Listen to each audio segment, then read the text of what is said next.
So welcome back to our weekly live. Today I have my friend Thomas and I have Shane Ivan Nash, one of the hosts from Transparency podcast show. So we're doing this like a crossover, like Avenger, right? We have different Avenger all gather up together and be more powerful. so Crossover. this week, yeah, huh? Crossover episode, right? Yeah, crossover. Yes. So we are missing Blossom today, but hopefully maybe in the future she'll join us. And today, just as usual, we're gonna kind of go over what happened this week, and there's a few main things happen. And I believe the biggest one is the Olympic controversy. So Shane will tell us a little bit more on that one. You want to start? So what's going on Olympic besides the opening? So, as most folks have probably seen, and if you haven't, you're probably living under a rock right now. The Olympic boxer from the controversy about a man boxing a woman has kind of blown up on everyone's timelines. And there's so many layers to the actual conversation itself. I even got the Olympics playing on behind me. But basically what's happened is a cisgender woman who has been boxing for years and years and years and years and years was accused of being a male by an Italian boxer.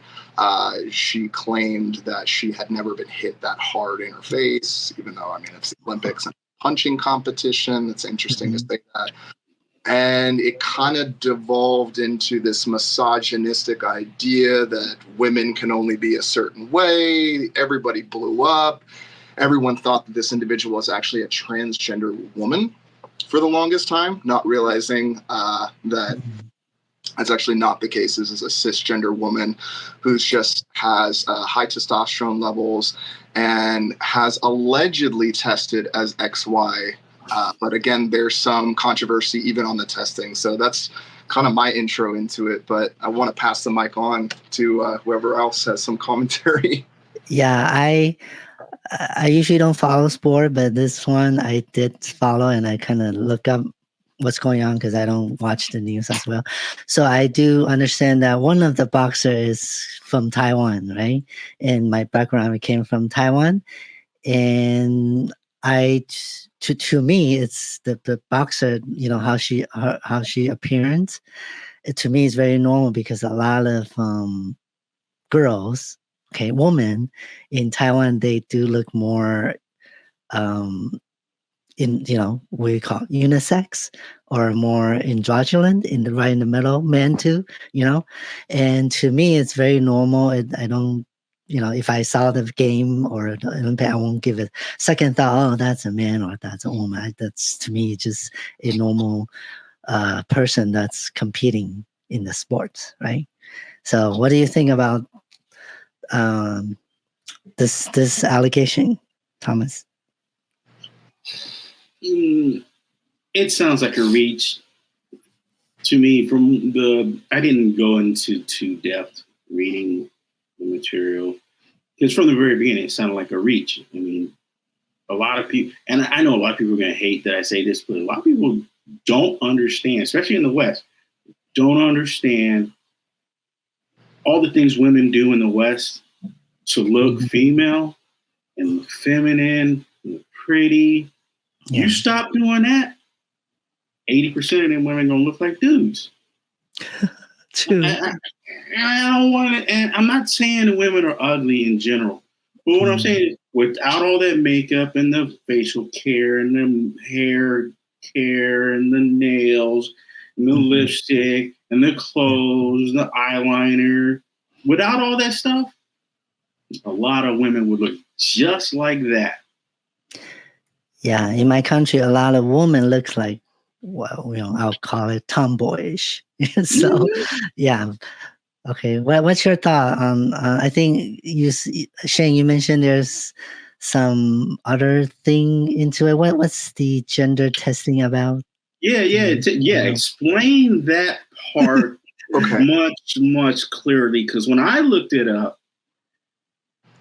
The most I found was, as far as the IOC is concerned, as long as your passport says you're a woman, you're a woman. But I couldn't find anything about what the IBA says, the International Boxing Association, in case anybody listening doesn't know the IBA. I couldn't find what the IBA defines that as. So there's been female boxing for many, many years. And I was trying to look like, what is gender testing? Exactly. Well, gender testing can be a various of a few things. Folks can water it down to chromosome testing, typically, which, to be fair, is a science that is still being figured out, even now. As wishy at best. Yes. I'm not gonna lie. I get your I mean, not to cut you off, but I get your take on that, and I need to say this because science and stuff is a lot. I love doing that, and I love going on about that. And I tell people every day, there's a reason when DNA testing is done, we only swab the inside of our cheek. We don't pull hair, which you can get DNA testing from any part of your body. You can take some skin, hair, nails, blood, plasma. But what any credible scientist will tell you, it's well known that your DNA is different throughout your whole freaking body. It's not exactly the same. Yeah. If you take it from your cheek and then you took some from another part of your body or even from your hair, it's going to be different. There are going to be significant differences in it. Because we can't identify the portion of that DNA that actually makes you individual, because there isn't one that actually makes you individual. It's the whole thing, but it's different throughout your body because your body's different all over. You got a right hand, a left foot, left ear, eye, all of those DNA, all the DNA like this is different because of these differences, because it has to make that body part. So doing chromosome testing, to go back to that, doing chromosome testing is...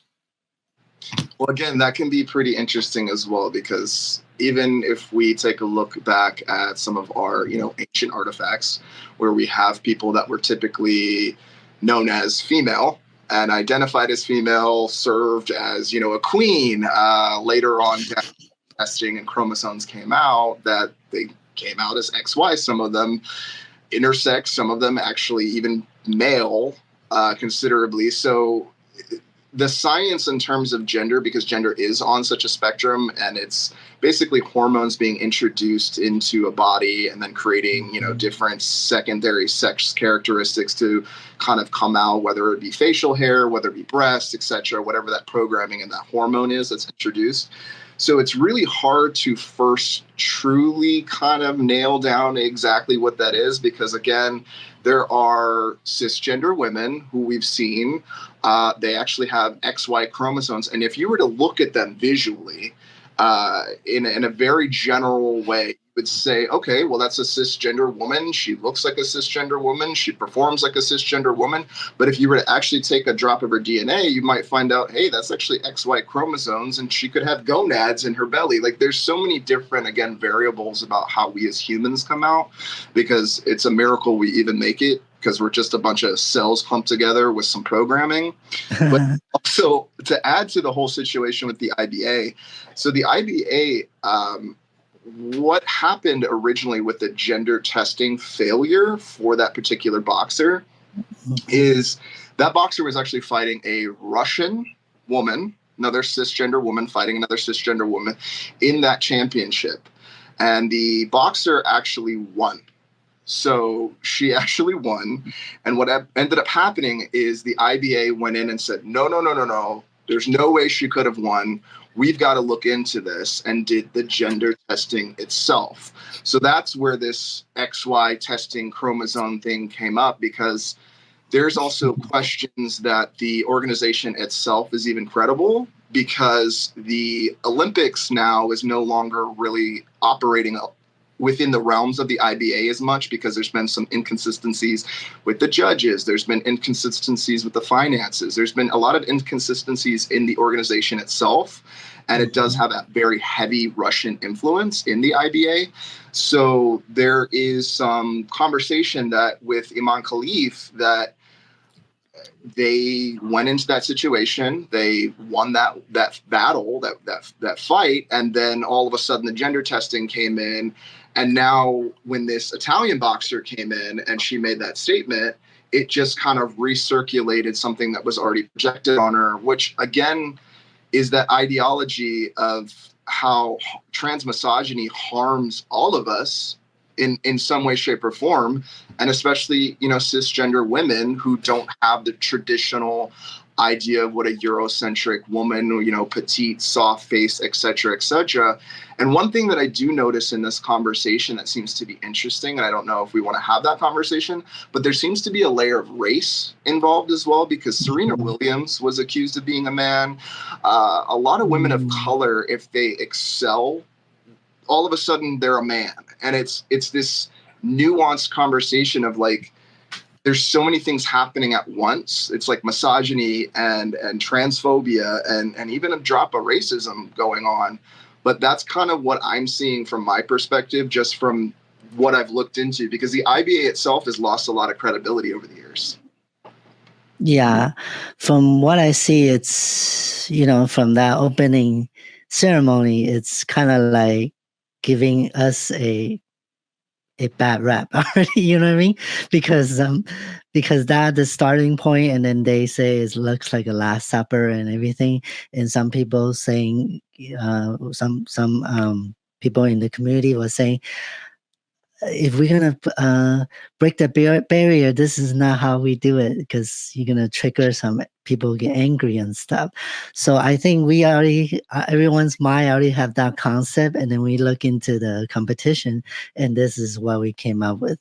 And I know a lot of science and stuff, but I think average people, most people are just looking at this individual and think, oh, she or he or they look like a man, and that's the assumption, you know what I mean?